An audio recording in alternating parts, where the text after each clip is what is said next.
In this video, I'm gonna teach you how to remove Rolex watch links. It's a very easy process, so make sure to follow along.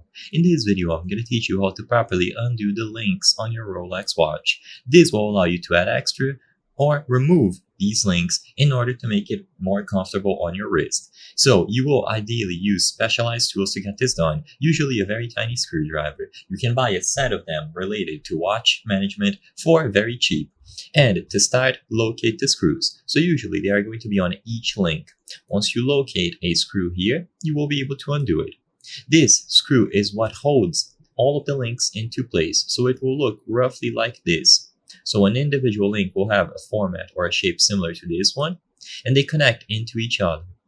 When they are connected, this screw will go between them, essentially linking them together like this. Of course, this is just a poor drawing, but it should give you an idea of the mechanism. So all that you have to do is undo the screw. I apologize for the poor quality of the image, but when you do it on your own Rolex watch, you will be able to easily identify it. Once this is done, the screw that I mentioned will come off. It's going to be very long because it has to cross through the entirety of the bracelet, aka the link. And once it comes off, you will be able to undo the links. So now you remove one link or you add an extra one.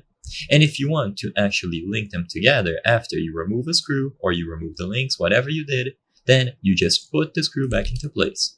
It is recommended to clean off any sort of dust or debris on the ends of the screw. So if you have it out right now, clean it thoroughly before inserting it back. So you line up this hole with the hole here.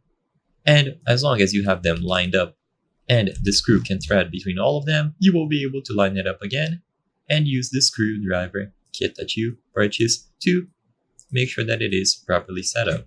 I hope I was able to help you on how to remove Rolex watch links. If this video helped you, please be sure to leave a like and subscribe for more very easy tips. Thank you for watching.